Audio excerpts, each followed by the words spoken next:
Hello, I'm Diane Richard, your host, and I want you for the Veterans Channel. America and our warriors come from incredible cities like McKeesport. It's not the Bostons, it's not the New York Cities, it's the heartland of America where they're willing to roll up their sleeves and stand up and defend our Constitution and our freedoms. And McKeesport offered so many. Bringing this memorial to this town was an obvious, easy choice. We could go to far better cities, but why not bring it to a town where it matters so much? For 4 years ago, Walt Yager came to me while I was in Beaver, Pennsylvania, and introduced me to the McKeesport 23 and the first ever memorial to the Vietnam War, and said, "Tim, you've got to come see this. Tim, we've done something special. Tim, let me give you this report that my son wrote." I read that report and I was like, man, that kid was a whole lot smarter than I ever was, even in college. The legacy of McKeesport and the way in which you have honored your veterans continues to this day. And so it goes without saying that a little over a year ago, when Walt and VVI and the various veterans organizations applied to host the wall, first off, there's a name we recognize. Second, it was someone we knew who could do it. And third, an organization who is in and around this community and does things all the time to honor theirs fallen from McKeesport in this region. So when we looked through those 109 applications and selected the 38, not surprisingly, McKeesport got to host one of those 38 stops this year. And it was magic. It was magic because through their connections within this community, through their outreach efforts, others came to join. Whether it was the senator's office or the mayor's office, whether it was the Lions Club, or whether it was just people who were from the parks committees or anything else, they said, if this is going to be part of McKeesport, if this is going to resound, we're going to make this happen. Hundreds of volunteers were out here 24 hours a day. Last night at 11:30, when over 400 people came through this wall in the darkness, we had over 6 volunteers in yellow jackets happily there. It absolutely makes sense because this is McKeesport. McKeesport bringing the wall then allows you all to focus on a much larger group, beyond that 23, beyond those 11, to the 58,318 Americans here. And focus on those Vietnam veterans in your midst, because they need that healing and they never had that option. On Friday, a very tall gentleman came up to me and he said, "I'd like you to help me find a name." I said, "Sure." I said, "Do you know his name?" He said, "No, I don't. I just can't remember it. I've been trying to remember it for 50 years. I said, "All right, well, let's see what we can do. What unit were you in?" Was he in the same unit? And we figured out that unit and we went a little further and we looked at a date and I said, "What date?" or "Give me a date range." And he said, "No, I'm certain. I know exactly what date." And he gave me the date. I knew something was up. And I looked at his unit and I looked at that date and there were 3 deaths on that date and I started to read through the names. And I focused on one and I said, "How about Sergeant Wisnut?" And he said, "Absolutely, that's it. That's the one." And he immediately broke down.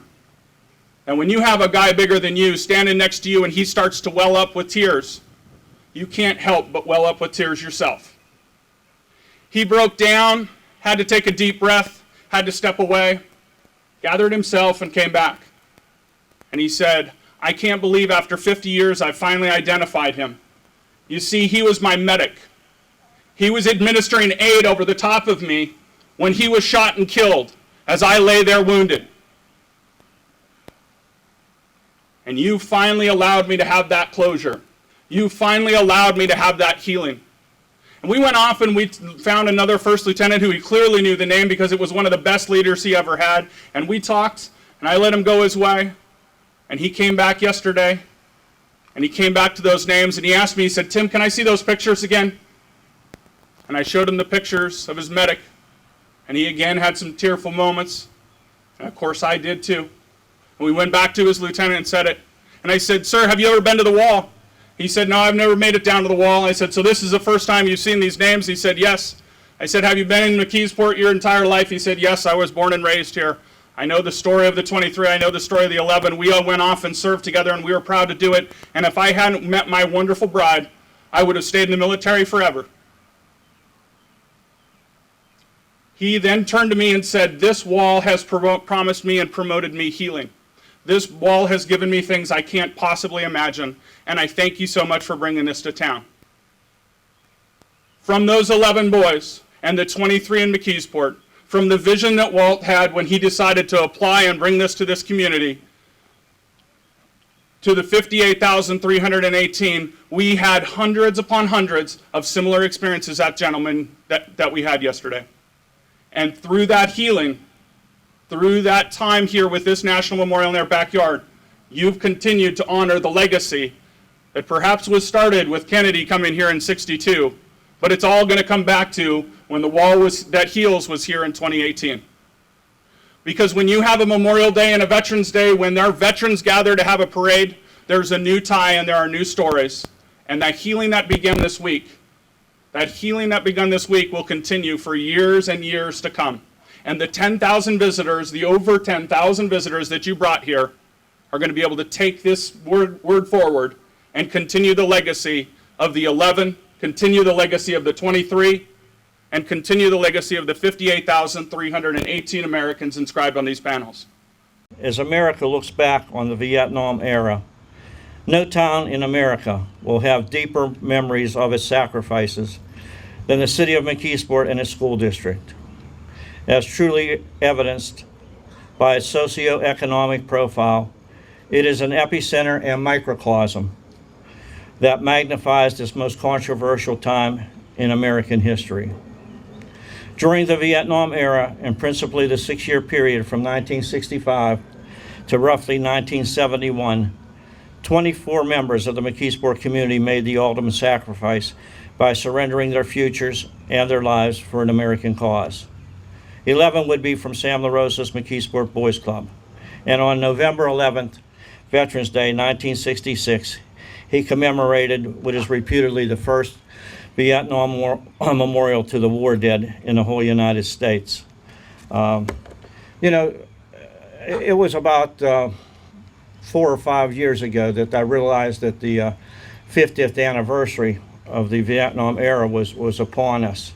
And what I did is I went back and looked at the thesis that my son wrote.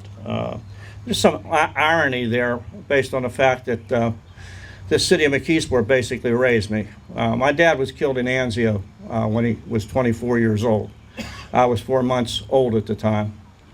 My son passed away at the age of 24 also. He left a little boy, Ryan Andrew, age 4. And all of this is basically dedicated to them. Sean had many suggestions for carrying this forward.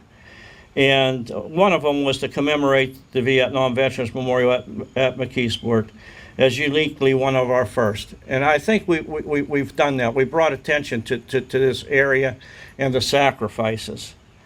The second was to also engage the McKeesport Area School District to further research and prepare biographical sketches of each of these McKeesport heroes. And that's an ongoing project. Sergeant DeFelice has been so dedicated to this. The third one was kind of a long shot. I went out to Gettysburg on the 150th anniversary of Lincoln's Gettysburg Address. I knew that Ken Burns was going to do a documentary, and I felt McKeesport was unique enough that they would entertain that. I have some photos with him, but they told me that they had received so much information that they were unable to include us. They suggested that we do something on a local basis to recognize McKeesport, and I'm hopeful that maybe WQED, and I know Carl Truss is doing much along those lines to do that.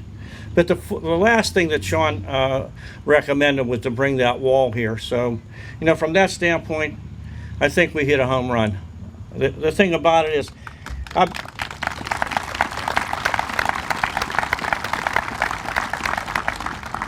I apologize to you. I haven't had the time to run around and get a haircut. This hat that I have is kind of weather beaten and battered, but it's Sean's hockey hat. I got in trouble one time. We sleep in North Huntington. Our hearts never left the port, and I ran a support ad for the McKeesport Tiger football team. It was from Walt Yager. It said, born a knight, but in a tiger tradition. So God bless you, and God bless all of you for being here. There's been so many divine providence things that have happened. The Vietnam Veterans Inc. of Pittsburgh, Tommy Cusick, Ed Blank, they've just introduced me to over 1,500 Vietnam vets. Todd DiPastino. And the only thing I can say to you, they have formal and informal breakfasts. If you ever have the opportunity to go there and you're a vet, they'll have you tell your story. And the one thing that they'll say to you that they didn't get was, welcome home.